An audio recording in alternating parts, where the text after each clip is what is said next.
वाले हैं। वो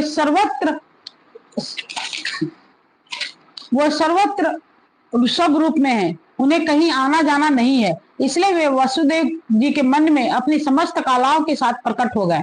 उसमें विद्यमान रहने पर भी अपने को अव्यक्त से व्यक्त कर दिया। भगवान की ज्योति को धारण करने के कारण वसुदेव जी सूर्य के समान तेजस्वी हो गए। उन्हें देखकर लोगों की आंखें चौंधिया जाती, कोई भी अपने बल बहन या प्रभाव से उन्हें दबा नहीं सकता था। भगवान के उस ज्योतिर्मय अंश को, जो जगत का परम मंगल करने वाला है, वसुदेव जी के द्वारा आधान किए जाने पर देवी देवकी ने ग्रहण किया। जैसे पूर्व दिशा चंद्र देव को धारण करती है, वैसे ही शुद्ध सत्व से संपन्न देवकी ने विशुद्ध मन से सर्वात्मा एवं आत्म स्वरूप भगवान को धारण किया। भगवान सारे जगत के निवास स्थान है, देवकी उनका भी निवास स्थान बन गई। परंतु घरे आदि के भीतर बंद किए हुए दीपक का और अपनी विद्या दूसरे को न देने वाले ज्ञानखल की श्रेष्ठ विद्या का प्रकाश जैसे चारों ओर नहीं फैलता, वैसे ही कंस के कारागार में बंद देवकी की भी उतनी शोभा नहीं हुई। देवकी के गर्भ में भगवान विराजमान हो गए थे। उसके मुख पर पवित्र मुस्कान थी और उसके शरीर की कांति से बंदीगृह जगमगाने लगा था। तब कंस ने उसे देखा, तब वह मन ही मन कहने लगा, अब की बार मेरे प्राणों के ग्राहक विष्णु ने इसके गर्भ में अवश्य ही प्रवेश किया है, क्योंकि इसके पहले देवकी कभी ऐसी ना थी। अब इस विषय में शीघ्र से शीघ्र मुझे क्या करना चाहिए?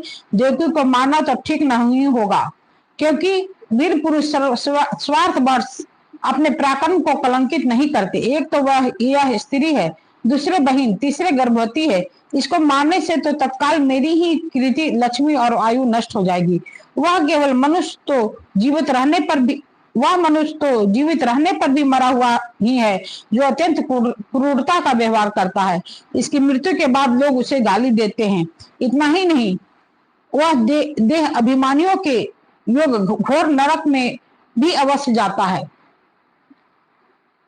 यद्यपि कंस देवकी को मार सकता था, किंतु स्वयं ही वह इस अत्यंत क्रूरता के विचार से निवृत्त हो गया। अब भगवान के प्रति दृढ़ बैर का भाव मन में गांठ कर उसके जन्म की प्रतीक्षा करने लगा। वह उठते बैठते, खाते पीते, सोते जागते, चलते फिरते सर्वदा ही श्री कृष्ण के चिंतन में लगा रहता। जहाँ उसकी आंख पड़ती जहाँ कुछ खरका होता वहां उसे श्री कृष्ण दिख जाते। इस प्रकार उसे सारा जगत श्री कृष्ण में दिखने लगा। परीक्षित भगवान शंकर और ब्रह्मा जी कंस के कैद खाने में आए। उनके साथ अपने अनुचरों के सहित समस्त देवता और नारदादि ऋषि भी थे। वे लोग सुमधुर वचनों से सबकी अभिलाषा पूर्ण करने वाले श्री हरि की इस प्रकार स्तुति करने लगे। प्रभु, आप सत्य संकल्प हैं, सत्य ही आपकी प्राप्ति का श्रेष्ठ साधन है। सृष्टि के पूर्व, प्रलय के पश्चात और संसार की स्थिति के समय इन असत्य अवस्थाओं में भी आप सत्य हैं। पृथ्वी, जल, तेज, वायु और आकाश, इन 5 दृश्यमान सत्यों के आप ही कारण हैं। उनमें अंतर्यामी रूप से विराजमान भी हैं। आप इस दृश्यमान जगत के परमार्थ स्वरूप हैं। आप ही मधुर वाणी और समदर्शन के प्रवर्तक हैं। भगवान, आप तो बस सत्य स्वरूप ही हैं। हम सब आपकी शरण में आए हैं। यह संसार क्या है? एक सनातन वृक्ष। इस वृक्ष का आश्रय एक प्रकृति, इसके 2 फल हैं, सुख और दुख, 3 जड़ें हैं, सत्व, रज और तम, 4 रस हैं, धर्म, अर्थ, काम और मोक्ष इसके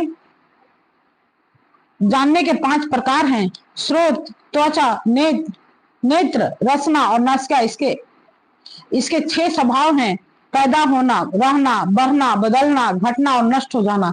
इस वृक्ष की छाल है 7 धातुएं, रस, रुधिर, मांस, मेद, अस्थि, मज्जा और शुक्र, 8 शाखाएं हैं, 5 महाभूत, मन, बुद्धि और अहंकार।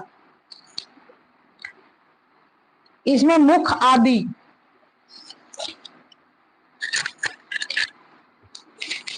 9 द्वार खोखर हैं, प्राण, अपान, व्यान, उदान, समान, नाग, कुर्म, किरकल, देवदत्त और धनंजय। ये 10 प्राण हैं और इसके 10 पत्ते हैं।